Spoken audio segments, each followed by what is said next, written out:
بسم اللہ الرحمن الرحیم۔ السلام علیکم دوستو۔ ایک مرتبہ ایک یہودی حضرت عمر رضی اللہ تعالیٰ عنہ کی خدمت میں حاضر ہوا اور نہایت ادب کے ساتھ مخاطب ہوا کہ اے مسلمانوں کے خلافہ، میں ایک یہودی ہوں اور میں نے سنا ہے کہ مسلمانوں کا دین سچ میں اس آخری نبی کا دین ہے، جس نبی صلی اللہ علیہ وآلہ وسلم کا ذکر ہماری الہامی کتابوں میں بھی موجود ہے۔ اے خلافہ دوم، میں آپ سے کوئی سوالات کرنا چاہتا ہوں۔ اگر آپ نے میرے ان سوالات کا اس طریقے سے جواب دیا کہ ان جوابات کو میری اگر عقل تسلیم کر لے تو میں اپنا دین یہودیت چھوڑ کے آپ کے دین کو فالو کرنا شروع کر دوں گا۔ تو حضرت عمر رضی اللہ تعالیٰ عنہ نے فرمایا، اے ابن آدم، اگر تو واقعی میں کوئی سوال کرنا چاہتے ہو تو تم حضرت علی کرم اللہ وجہ الکریم کے پاس چلے جاؤ، تمہیں تمہارے تمام سوالات کے جواب وہیں سے مل جائیں گے۔ تب وہ یہودی حضرت علی رضی اللہ تعالیٰ عنہ کے پاس پہنچا اور نہایت ادب و احترام سے مخاطب ہوا کہ اے علی رضی اللہ تعالیٰ عنہ، میں نے اپنی الہامی کتابوں میں سنا ہے کہ یہ دین ایک سچے نبی کا دین ہے۔ اگر ایسا ہی ہے تو میں آپ سے کچھ سوالات کرنا چاہتا ہوں تاکہ ان کی تسلی بخش جوابات سن کر میں آپ کے دین کو فالو کرنا شروع کر دوں۔ حضرت علی رضی اللہ تعالیٰ عنہ کہنے لگے کہ اے ابن آدم، مجھ سے جو سوالات کرنا چاہتے ہو بنا کسی ہچکچاہٹ سے کر لو، میں تمہیں ان کے صحیح جواب دوں گا۔ تب وہ شخص کہنے لگا، میرا سب سے پہلا سوال یہ ہے کہ وہ کون سی ایسی چیز ہے جس کے نہ ہاتھ ہیں، نہ پاؤں ہیں، نہ جسم ہے، سارا کا سارا منہ ہے۔ میرا دوسرا سوال یہ ہے کہ زمین پر وہ کون سی ایسی چیز ہے جو ہر وقت چلتی رہتی ہے، کبھی رکتی نہیں ہے۔ میرا تیسرا سوال یہ ہے کہ وہ روح زمین پر ایسا کون سا درخت ہے جو بغیر پانی کے پیدا کیا گیا ہے۔ میرا چوتھا سوال یہ ہے کہ آپ کا دین کہتا ہے کہ لوگ جنت میں کھائیں گے پئیں گے مگر پیشاب اور پاخانہ نہیں کریں گے، یہ کیسے ممکن ہے؟ میرا پانچواں سوال یہ ہے کہ ایسا کون سا درخت ہے جس کے سائے میں انسان 100 سال تک چلتا رہے، اس کا سایہ بھی پھر بھی ختم نہ ہو۔ میرا چھٹا سوال یہ ہے کہ ایسا کون سا انسان ہے جس کی عمر خود تو 50 سال کی تھی لیکن اس کے بیٹے کی عمر 100 سال تھی، یعنی وہ بیٹا اپنے باپ سے 50 سال بڑا تھا۔ میرا ساتواں سوال یہ ہے کہ زمین پر ایسے کون سے انسان تھے جنہیں مرنے کے بعد دوبارہ زندہ کیا گیا۔ پھر آٹھواں سوال یہ ہے کہ زمین پر ایسے کون سے 2 جانور تھے جنہیں مرنے کے بعد دوبارہ زندہ کیا گیا تھا۔ میرا 9واں سوال یہ ہے کہ اللہ تعالیٰ کے ایسے کون سے پیغمبر تھے جنہیں اللہ تعالیٰ نے آسمان سے زمین پر بھیجا تھا، وہ پیغمبر نہ تو جن تھے نہ انسان تھے اور نہ ہی فرشتہ تھا وہ پیغمبر۔ میرا 10واں سوال یہ کہ جب حضرت موسیٰ علیہ السلام نے اللہ تعالیٰ سے کلام کیا تھا تو کیا حضرت موسیٰ علیہ السلام سے پہلے اور حضرت آدم علیہ السلام کے بعد ان کی اولاد میں سے کسی کے ساتھ اللہ تعالیٰ نے کوئی کلام کیا تھا، اور اگر کلام کیا تھا تو اس سے کلام کیا تھا اور کیا کلام کیا تھا؟ ناظرین، حضرت علی رضی اللہ تعالیٰ عنہ نے فرمایا، تمہارا پہلا سوال کا جواب یہ ہے کہ یعنی سوال تمہارا یہ ہے کہ وہ کون سی ایسی چیز ہے جس کے نہ ہاتھ ہیں، نہ پاؤں، نہ باڈی ہے، بس منہ ہی منہ ہے۔ تو اے بندہ خدا، تم اپنے ذہن میں اس بات کو بٹھا لو کہ وہ چیز دوزخ کی آگ ہے۔ دوزخ کی آگ ہر چیز کو کھا جاتی ہے۔ دوزخ کی آگ کافروں اور مشرکوں کو اس طرح کھائے گی جیسے کوئی صدیوں سے بھوکا جانور ہو اور اس جہنم کی آگ سے بچنے کے لیے رو رو کر تڑپ تڑپ کر موت کی دعائیں مانگیں گے، لیکن ان کا ٹھکانہ جہنم ہی ہوگا۔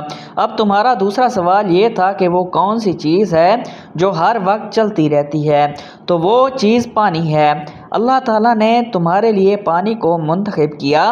ناظرین، پانی کے چلنے میں اللہ تعالیٰ نے انسانوں کے لیے ایک سیکرٹ راز یہ بھی رکھا ہے کہ اگر تم ہدایت کے راستے پہ چلو گے تو تمہارے لیے خود بخود راستے بنتے چلے جائیں گے، جیسے پانی خود بخود اپنا راستہ بنا لیتا ہے۔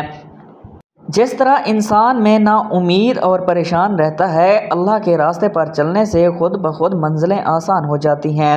تو اللہ کے راستے پر چلو، اللہ تمہارے لیے آسانیاں پیدا کرے گا۔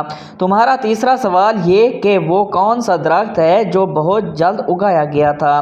تمہارا تیسرا سوال کا جواب یہ ہے کہ وہ درخت اللہ تعالیٰ نے اپنے نبی حضرت یونس علیہ السلام کے لیے ایک دم زمین سے اگوایا تھا۔ 40 دن تک مچھلی کے پیٹ میں رہنے کی وجہ سے آپ کا سارا گوشت گل سڑ چکا تھا اور جسم گلنے کی وجہ سے آپ رو رو کر اللہ تعالیٰ سے صحت یابی کی دعا مانگتے لگے، تو اللہ تعالیٰ نے حضرت محمد مصطفیٰ صلی اللہ علیہ وآلہ وسلم کے صدقے فوراً آپ کی دعا قبول کی اور زمین کو اکھاڑ دیا کہ اے زمین میرے نبی یونس علیہ السلام کے لیے آرام کے لیے ایک سایہ دار اور پھلدار درخت اگاؤ۔ اور اللہ کے حکم سے ایک ہی لمحے میں زمین سے پھلدار سایہ دار درخت نکل آیا اور اس درخت پر لگے پھل کو کھا کر حضرت یونس علیہ السلام دوبارہ صحت یاب ہو گئے۔ بس یہی درخت ہے جو زمین سے بغیر پانی کے ایک لمحے میں پیدا ہوا تھا۔ اب تمہارا اگلا سوال یہ ہے کہ جنت میں لوگ کھائیں گے پئیں گے لیکن ان کی حاجت پیش نہیں آئے گی۔ تم کہتے ہو نا کہ میں ممکن کیسے ہے؟ تو اے ابن آدم اس کی مثال دنیا میں موجود ہے۔ جیسے ہر بچہ ماں کے پیٹ میں 9 ماہ تک خوراک کی نالی سے کھاتا اور پیتا رہتا ہے، تو 9 ماہ تک ماں کے پیٹ میں کھانے پینے کے باوجود بھی وہ پخانہ پیشاب نہیں کرتا، اسی طرح اللہ چاہے کہ جنت میں اس کے لوگ کھائیں پئیں انہیں رفع حاجت پیش نہ آئے تو ایسا ہی ہوگا۔ بے شک اللہ تعالیٰ ہر چیز پر قادر ہے۔ جنت میں جب لوگ جہاں سے چاہیں گے کھائیں گے لیکن ان کی پیشاب اور پخانے کی حاجت پیش آئے گی تو اللہ تعالیٰ کی طرف سے بس ایک خوشبودار ڈکار آئے گی تو ان کی حاجت روائی ہو جائے گی۔ اب تمہارا اگلا سوال یہ ہے کہ وہ کون سا درخت ہے جس کے سائے کے نیچے انسان گھوڑے کی رفتار سے 100 سال تک چلتا رہے گا پھر بھی اس کا سایہ ختم نہ ہوگا؟ تو اے ابن آدم وہ درخت شجر توبہ ہے۔ یہ جنت کے درختوں میں سے ایک درخت ہے اور یہ اتنا بڑا درخت ہے کہ اس کی شاخیں اور ٹہنیاں جنت میں موجود ہر گھر تک پہنچتی ہیں اور یہ 7ویں درخت پر درخت 7ویں آسمان تک پھیلا ہوا ہے۔ اس درخت کے نیچے اللہ تعالیٰ نے مشک، زعفران اور عنبر کے بڑے بڑے پہاڑ بنا رکھے ہیں۔ جتنے لوگ جس پھل کی بھی خواہش کریں گے وہ انہیں اسی طرح میسر آئے گا۔ تمہارا اگلا سوال یہ کہ وہ کون سا انسان ہے جس کی عمر تو 50 سال مگر اس کے بیٹے کی عمر 100 سال تھی، یعنی وہ اپنے بیٹے سے 50 سال چھوٹے تھے؟ تو اے ابن آدم وہ انسان حضرت اسرائیل علیہ السلام تھے۔ جب اللہ تعالیٰ کے نبی حضرت اسرائیل علیہ السلام اپنے گدھے پر سوار ہو کر کہیں جا رہے تھے، وہ راستے میں آپ کی نظر ایک ایسی قوم پر پڑی جس پر اللہ پاک نے اپنا عذاب نازل کیا تھا۔ جیسے ہی آپ نے اس قوم کو عذاب میں مرے ہوئے پایا، آپ کے دل میں خواہش پیدا ہوئی کہ میرے پروردگار انہیں دوبارہ زندہ کرے گا تو اے کاش میں ان کی زندہ ہوتے ہوئے دیکھ سکتا۔ میرے اللہ انہیں کیسے دوبارہ زندہ کرے گا؟ اللہ کے نبی کا یہ کہنا تھا کہ اللہ تعالیٰ نے ملک الموت کو یہ حکم دیا کہ زمین پر جاؤ اور میرے نبی کی خواہش کو پورا کرو۔ بس ملک الموت نے آپ کی جان قبض کر لی اور اس طرح اللہ تعالیٰ نے حضرت اسرائیل علیہ السلام اور اس کے ساتھ گدھے کو 100 سال تک سپیلنگ موڈ یعنی سلا رکھا، پھر 100 سال بعد دوبارہ زندہ کیا۔ تو اے ابن آدم جب ملک الموت نے اللہ کے حکم سے حضرت اسرائیل علیہ السلام کی روح کو قبض کیا تو اس وقت آپ کی عمر 50 سال تھی اور اسی سال اللہ نے آپ کو ایک بیٹا عطا کیا تھا۔ جب حضرت اسرائیل علیہ السلام 1 سال بعد دوبارہ زندہ ہونے کے بعد آپ گھر پہنچے تو آپ کیا دیکھتے ہیں کہ آپ خود تو 50 سال کے ہیں لیکن آپ کا بیٹا سال کا ہو چکا ہے۔ تو اللہ تعالیٰ نے حضرت اسرائیل علیہ السلام سے فرمایا جس طرح میں نے تمہیں 100 سال بعد زندہ کیا بلکہ اسی طرح ان بستی کے لوگوں کو قیامت کے دن زندہ کروں گا۔ اب تمہارا 7واں سوال یہ کہ وہ لوگ جن کو مرنے کے بعد دوبارہ زندہ کیا گیا وہ کون لوگ ہیں؟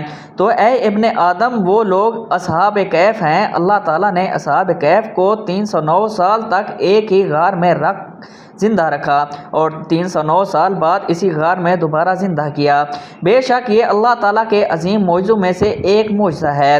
تمہارا 8واں سوال یہ کہ وہ 2 جانور جنہیں مرنے کے بعد اس زمین پر دوبارہ زندہ کیا گیا وہ 2 جانور کون سے ہیں؟ تو اے ابن آدم تم جان لو ان 2 جانوروں میں سے ایک جانور اصحاب کہف کا کتا ہے اور اللہ تعالیٰ نے اس کتے کو بھی اصحاب کہف کے ساتھ 309 سال بعد زندہ کیا۔ دوسرا جانور حضرت اسرائیل علیہ السلام کا گدھا ہے جو ان کے ساتھ 100 سال تک سویا رہا، اور اللہ تعالیٰ نے 100 سال بعد اس گدھے کو بھی دوبارہ زندہ کیا۔ تمہارا اگلا سوال یہ کہ وہ اللہ تعالیٰ کا کون سا پیغمبر ہے جو اللہ تعالیٰ کا پیغام لے کر زمین پر اترا، لیکن نہ ہی وہ جن ہے، نہ ہی وہ انسان، اور نہ ہی وہ فرشتہ؟ تو اے ابن آدم، وہ پیغمبر نہیں، وہ ایک پیغمبر ایک ہوا تھا۔ جب قابیل نے حابیل کو قتل کیا تو قتل کرنے کے بعد قابیل سوچنے لگا کہ میں اس کی لاش کو کیسے ٹھکانے لگاؤں گا، تو اسی وقت اللہ تعالیٰ نے کوے کو زمین پر پہنچنے کا حکم دیا، زمین پر بھیجا تو آپ اس زمین میں اس نے دفنا دیا، اور اس کوے نے قابیل کو بتایا کہ وہ اپنے بھائی حابیل کی لاش اس طرح زمین پر دفنائے۔ اسی طرح یہ اللہ تعالیٰ کا میسج بن کر زمین پر پہنچا، تو نہ انسان تھا، نہ جن تھا، اور نہ ہی کوئی فرشتہ تھا۔ اے ابن آدم، تمہارا 10واں سوال یہ کہ کیا حضرت موسیٰ علیہ السلام سے پہلے اور حضرت آدم علیہ السلام کے بعد حضرت آدم علیہ السلام کی اولاد میں سے کیا اللہ نے کسی سے کلام کیا؟ تو اے ابن آدم، اللہ تعالیٰ نے حضرت موسیٰ علیہ السلام سے پہلے اور حضرت آدم علیہ السلام کے بعد ایک انسان سے کلام کیا۔ نہ صرف اللہ تعالیٰ نے انسانوں سے کلام کیا بلکہ انسانوں نے بھی اللہ تعالیٰ سے کلام کیا۔ حضرت علی رضی اللہ تعالیٰ عنہ کا یہ جواب سن کر یہودی کہنے لگا، اے علی رضی اللہ تعالیٰ عنہ، ہر ایک انسان سے اللہ تعالیٰ سے، اور اللہ تعالیٰ نے ہر انسان سے کیسے کلام کیا؟ تب حضرت علی رضی اللہ تعالیٰ عنہ فرمانے لگے، اللہ کے قرآن میں موجود ہے کہ حضرت آدم علیہ السلام کی تخلیق کے بعد اللہ تعالیٰ نے ہر انسان سے کلام کیا جس کو اللہ تعالیٰ نے زمین پر بھیجا۔ تو اللہ تعالیٰ نے ایک انسان سے کلام کر کے علیحدہ وعدہ لیا تھا کہ اے میرے بندو، کیا میں تیرا رب ہوں، اور کیا میں ہی تمہیں زمین و آسمان اور اس میں بسنے والی مخلوق کا خالق و مالک ہوں؟ اور تمام انسانوں نے جواب دیا، بے شک اے خدا، تو بہت ہی عظمت اور بڑائی والا ہے، اور ہر چیز تیری ہی پیدا کی ہوئی ہے، بے شک تو ہی ہمیں مارے گا اور تو ہی ہمیں زندہ کرے گا۔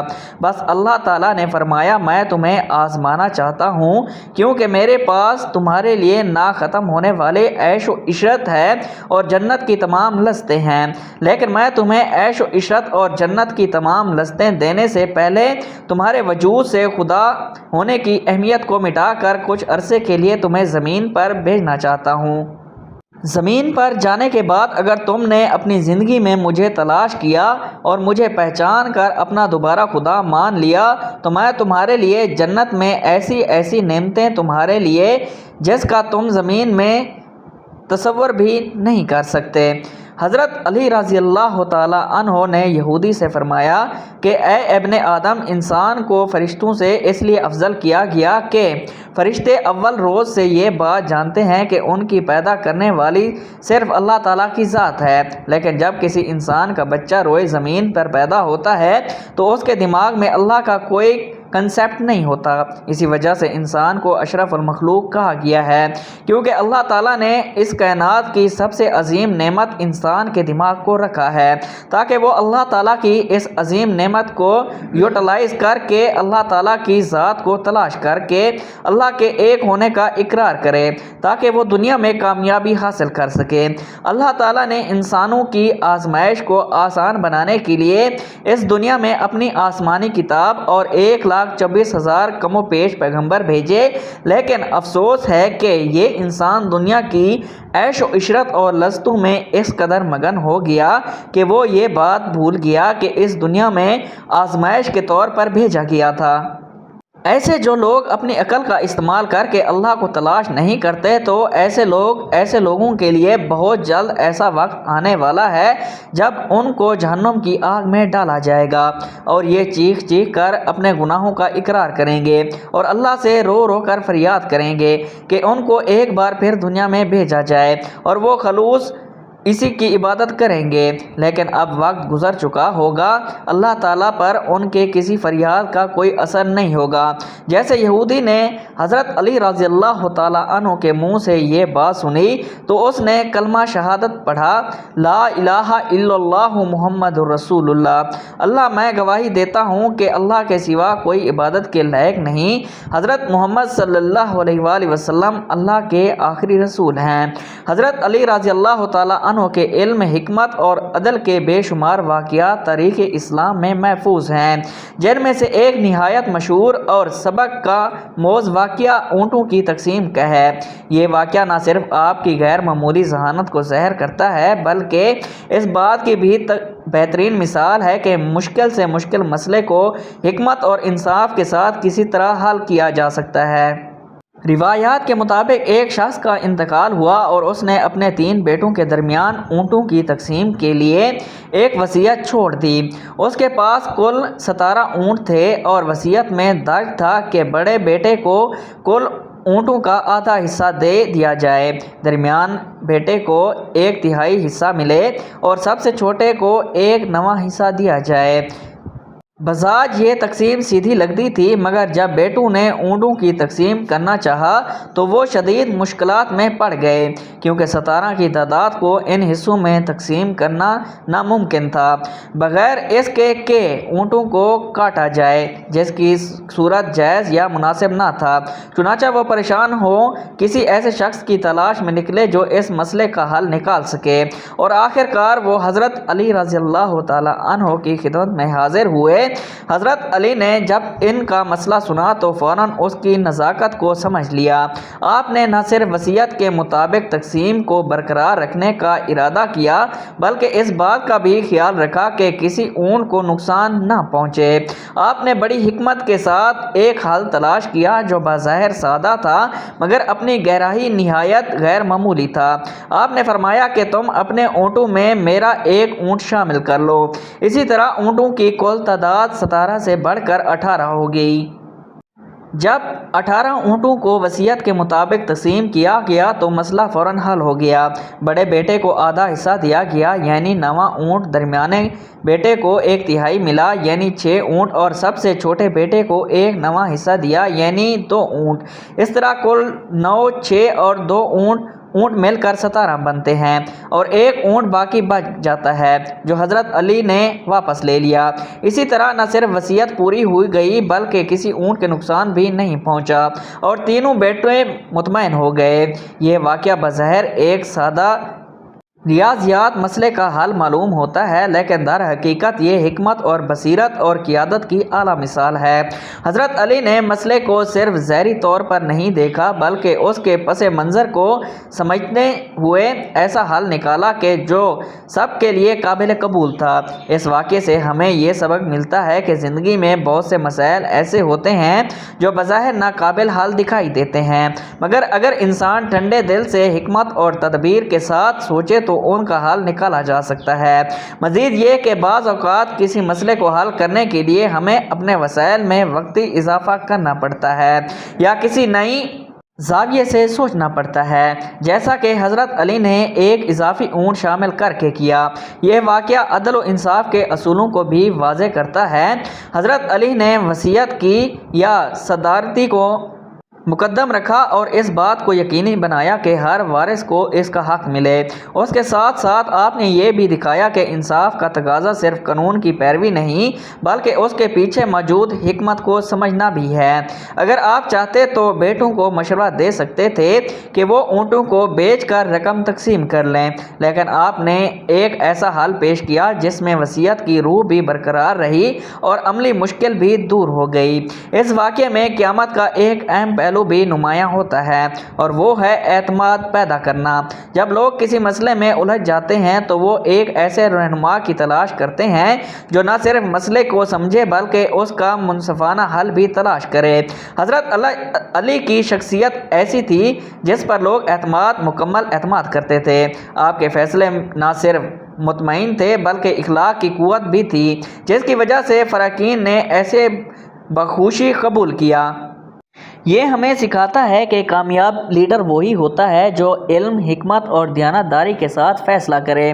مزید برا اس وقت میں ایک گہرائی فکری پہلو بھی موجود ہے جو ہمیں یہ سکھاتا ہے کہ بعض وسائل کا حل براہ راست نہیں بلکہ بالواسطہ طریقے سے نکالا جاتا ہے۔ حضرت علی نے مسئلے کو اس کے اپنے دائرے میں حل کرنے کی بجائے ایک اضافی عنصر شامل کیا جس سے پورا نظام متوازن ہو گیا۔ یہ طریقہ آج بھی مختلف شعبوں میں استعمال استعمال ہوتا ہے، چاہے وہ ریاضی ہو، معاشیات ہو یا روزمرہ زندگی کے معاملات۔ اس سے یہ بات واضح ہوتی ہے کہ تخلیقی سوچ اور لچکدار ذہنیت کسی بھی پختہ مسئلے کے حل کے لیے نہایت ضروری ہے۔ آخر میں یہ کہا جا سکتا ہے کہ حضرت علی کا اونٹوں کی تقسیم کا یہ واقعہ محض ایک تاریخی حکایت نہیں بلکہ ایک جامع سبق ہے جو ہمیں حکمت اور انصاف، قیادت اور تخلیق کی سوچ کے اصول سکھاتا ہے۔ یہ ہمیں یہ بھی یاد دلاتا ہے کہ علم کا اصل مقصد صرف معلومات حاصل کرنا نہیں بلکہ ان معلومات کو عملی زندگی میں مؤثر طریقے سے استعمال کرنا ہے۔ حضرت علی کی زندگی کے دیگر واقعات کی طرف یہ واقعہ بھی اس بات کی روشن مثال ہے کہ ایک سچا رہنما ہی وہی ہوتا ہے جو مشکل حالات میں آسانی پیدا کرے، لوگوں کے حقوق کا تحفظ کرے اور اپنے فیصلوں سے معاشرے میں توازن اور ہم آہنگی پیدا کرے۔ اللہ تعالیٰ سے دعا ہے کہ اللہ تعالیٰ ہم سب کو نیک اعمال کرنے کی توفیق عطا فرمائے تاکہ ہم دنیا کی آزمائش سے بخوبی گزر کر جنت کی عیش و عشرت میں جا سکیں جو ہمیشہ رہنے والی ہے۔ اگر یہ ویڈیو آپ کو اچھی لگی تو دوسروں کے ساتھ ضرور شیئر کیجیے۔ اپنا بہت سا خیال رکھیے گا۔ اللہ حافظ۔